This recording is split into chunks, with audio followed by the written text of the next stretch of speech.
মুসাটা সিদ্ধ করার জন্য আমি জল বসিয়ে দিয়েছি, তা আমি একটু লেবু চিপিয়ে দিয়ে দেবো। মুসাগুলো তুলে দেব, ভালো করে ভাপ দিয়ে নেব আমি মুসাগুলো।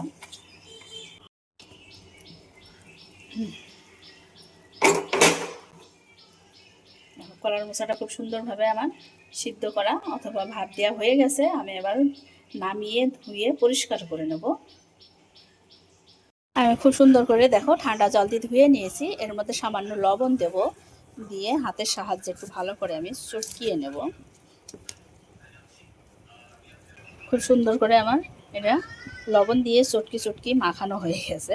তা আমি এবার জল ঝরানোর জন্য আধা ঘন্টা রেখে দেবো। আধা ঘন্টা পরে আমি রান্নার কাছে চলে যাব আমার বন্ধুরা। জল দিয়ে যাই হোক, মেটেটা বেশি পাওয়া যায়নি, আমি ভাবলাম যে মেটে দিয়েই সম্পূর্ণটা তৈরি করব। তো মেটেটা দেখো পাওয়া যায়নি, তো এক পিসই পেয়েছি, একটা মুরগি কেটে একটাই পেয়েছি। তাই আমি এই মেটেটা নিয়ে নেব।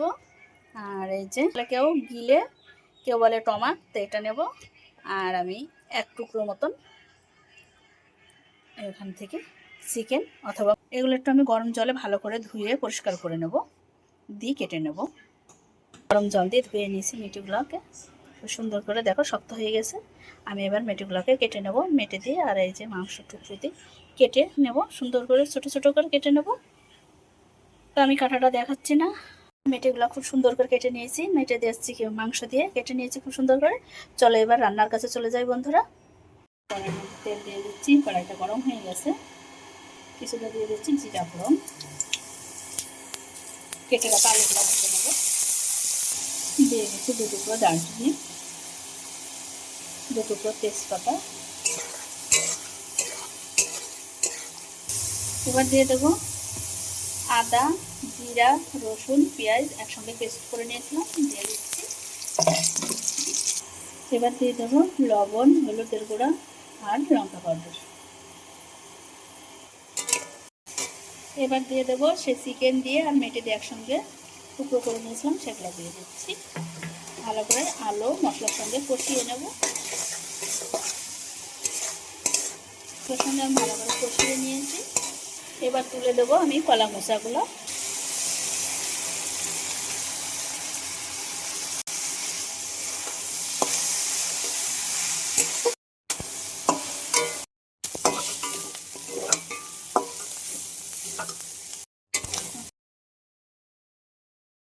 এবার নামিয়ে নেব। দেখো কত সুন্দরভাবে রান্নাটা হয়ে গেছে।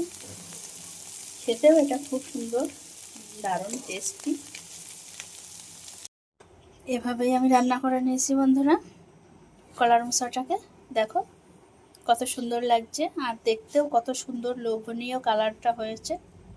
তো তোমরা সবাই ভালো থেকো, সুস্থ থেকো আমার মিষ্টি বন্ধুরা।